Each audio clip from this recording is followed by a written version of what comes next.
Hello dear students और followers.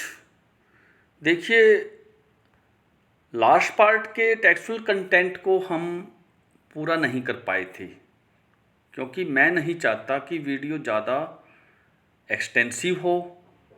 20 या 22 minute से ऊपर का वीडियो नहीं होना चाहिए। शॉर्ट टाइम पीरियड का जो कंटेंट है वो ईज़िली और स्मूथली देखा जा सकता है। इसलिए हमने ये डिसाइड किया है कि हम लास्ट पार्ट का सब पार्ट बना लेते हैं।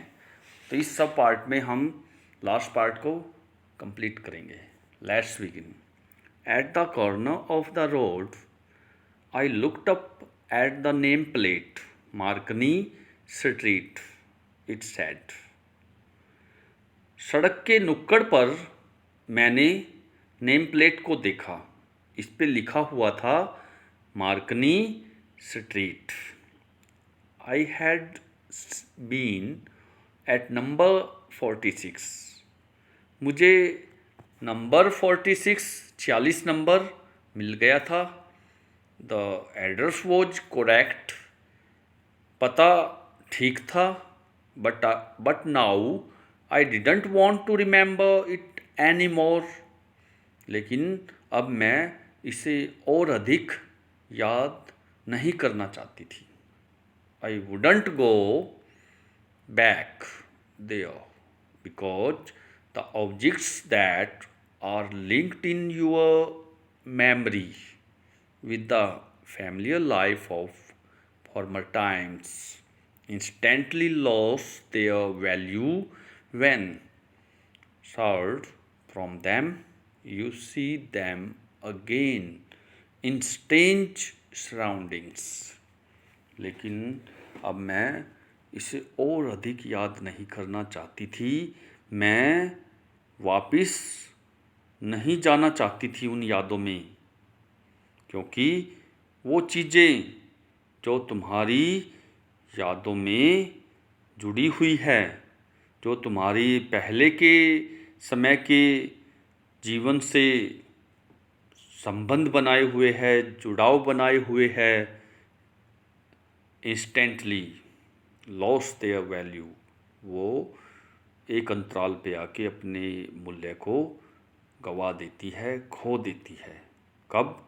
जब सर्व फ्रॉम देम, उनसे सर्व किया जाता है। You see them again in strange surroundings, जब आप अपनी ही चीज़ों को अजीब से माहौल में फिर से देखते हो, वो आपको दुख देती है, आपको पीड़ा प्रदान करती है। यही इस लड़की के साथ हुआ था। जो चीज़ उसकी पास्ट लाइफ से संबंध रखती थी वो अब पराई हो चुकी थी। वो उसकी मदर की बिलोंगिंग्स थी, जो अपनी होते हुए भी आज पराई थी।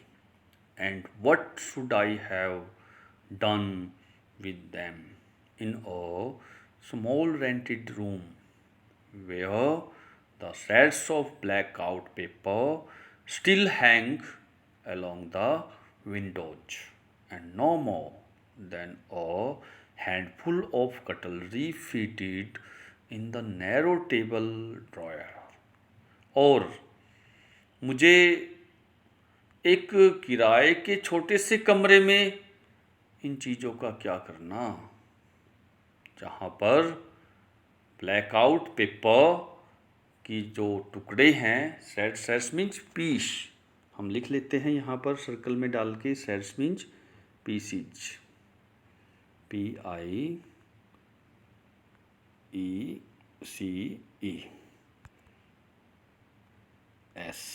पीसीज, ब्लैकआउट पेपर के पीसीज अब भी वहाँ लटके हुए थे, विंडो के साथ साथ, खिड़कियों के साथ साथ। And no more than a handful of cutlery fitted in the narrow table drawer. उस तंग से मेज के ड्रॉयर में आने वाली मुट्ठी भर कटलरी की अपेक्षा कुछ नहीं था। I resolve to forget the address. मैं उस पते को, उस एड्रेस को भूलने लगी थी। मैंने उसको भुलाने के लिए रिजॉल्व कर लिया था कि पुरानी बातों को मैं याद नहीं करूँगी। हमारा बीता हुआ समय एक सपना होता है, अगर हम उसको सपना समझकर भुला दें तो हम इस जीवन में सुखी रह सकते हैं। अगर हम पास्ट मेमोरीज को दिल से लगा कर बैठे रहें तो हम कभी भी होपफुल नहीं हो सकते, हम सुखमयी जीवन व्यतीत नहीं कर सकते। इसी तरह से इस लड़की ने भी उस एड्रेस को बुलाने के लिए रिजॉल्व कर लिया था। Of all the things I had to forget that would be the easiest. इसी बात को मन में धारण करके उस लड़की ने क्या किया, उसने ये किया, वो सारी चीज़ें जो उसकी मदर से संबंध रखती थी, उसके पास्ट लाइफ से संबंध रखे हुए थी, वो लड़की क्या सोचने लगी, I had to forget that would be the easiest. मुझे उन सब चीज़ों को भुलाना पड़ेगा और यही मेरे लिए आसान होगा, सबसे सुगमतम रास्ता बन जाएगा। तो डियर स्टूडेंट्स, हमने लास्ट पार्ट का भी सब पार्ट कर लिया है। मैं उम्मीद रखता हूँ आपको ये टेक्सचुअल कंटेंट काफ़ी अच्छा लगेगा। आप ज़्यादा से ज़्यादा नॉलेज प्राप्त करने के लिए कंप्लीट स्टडी कीजिए। सिर्फ रट्टाफिकेशन का पैटर्न छोड़ दीजिए। ये डेप्थ की स्टडी आपका जीवन है। फिल्में या सॉन्ग्स चंद पलों का आनंद है, चंद पलों का एंटरटेनमेंट है।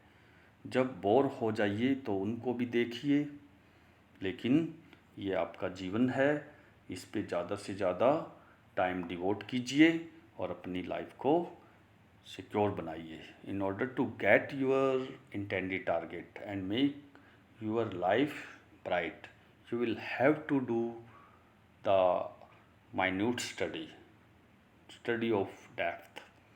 Thanks to all. तो इसके साथ साथ हम थोड़ा सा हमारे टेक्सचुअल क्वेश्चंस को भी डिस्कस कर लेते हैं। फर्स्ट क्वेश्चन में देखिए, have you come back said the women, I thought that no one had come back.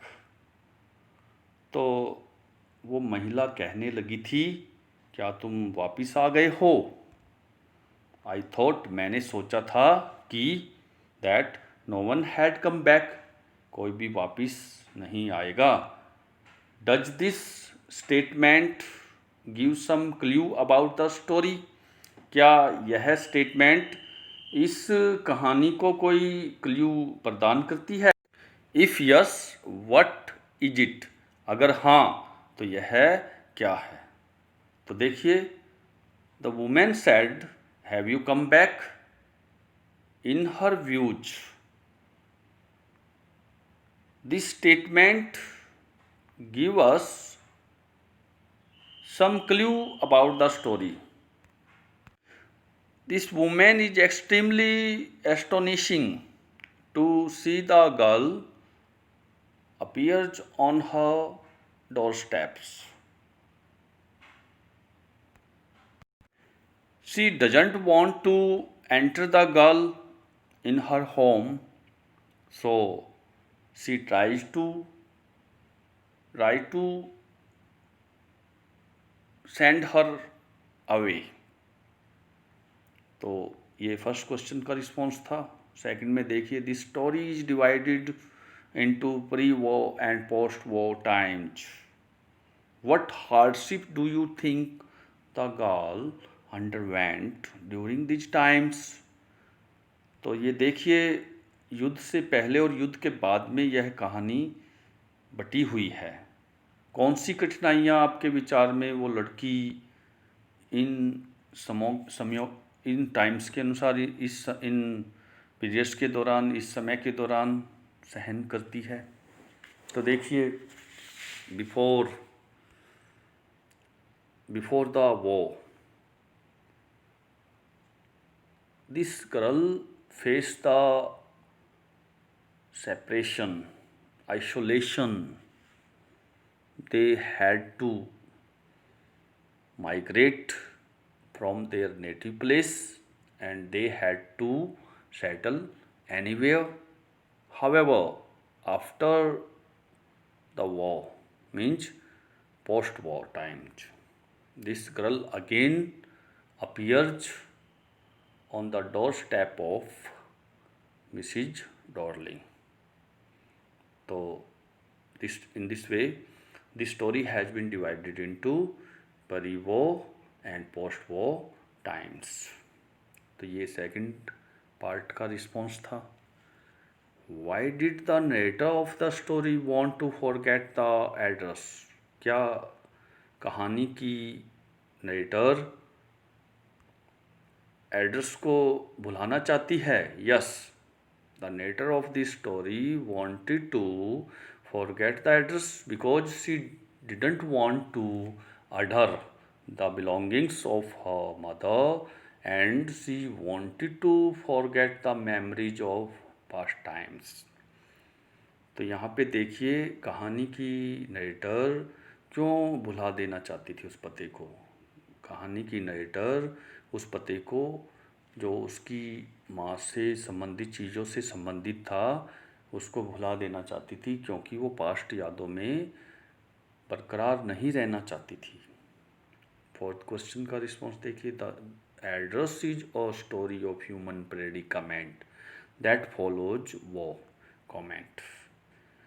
Address कहानी ह्यूमन प्रेडिकामेंट की कहानी है जो युद्ध को फॉलो करता है.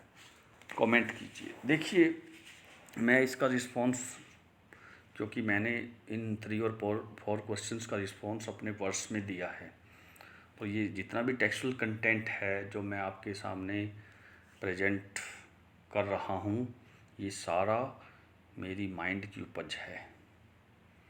अपने खुद के वर्ड्स में जितने भी 90 के करीब वीडियोज हैं ये सभी मेरी खुद के माइंड से प्रोड्यूस की हुई हैं. तो इन क्वेश्चंस के रिस्पॉन्स भी मैंने अपने खुद के वर्ड्स में दिए हैं.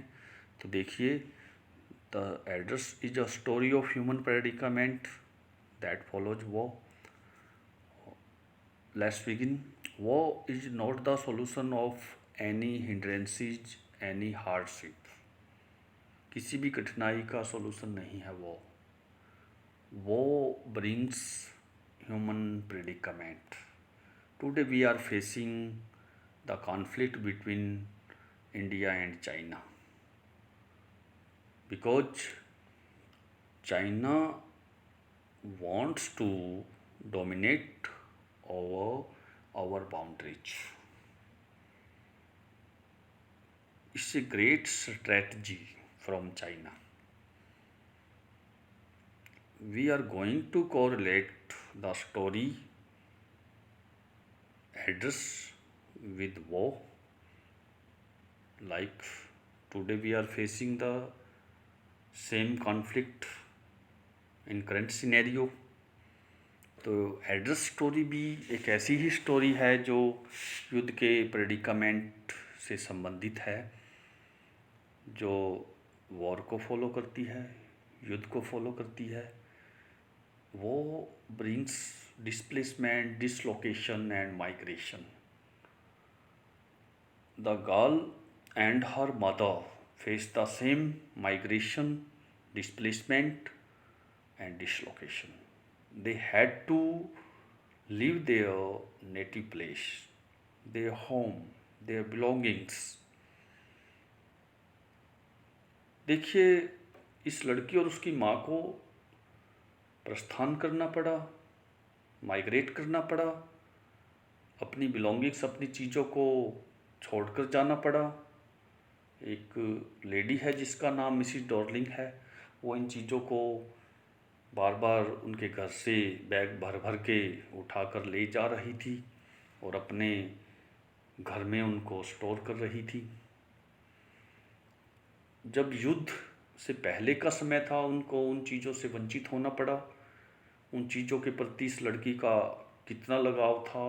उन चीज़ों को पाने की लड़की मिसिस डॉर्लिंग के घर चाहती है, उन चीज़ों से लगाव रखती है, लेकिन जब वो चीज़ें उसे अपनी होते हुए भी पराई दिखाई देती है तो उनको वहीं छोड़ देना चाहती है और उनको पुरानी यादें समझकर भुला देना चाहती है, उस एड्रेस को भूल जाना चाहती है।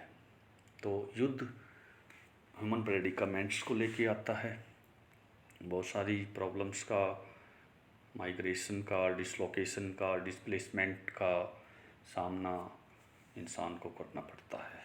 यही मेरी तरफ से कमेंट था मेरे अपने वर्ड्स में। तो I hope you will enjoy this study.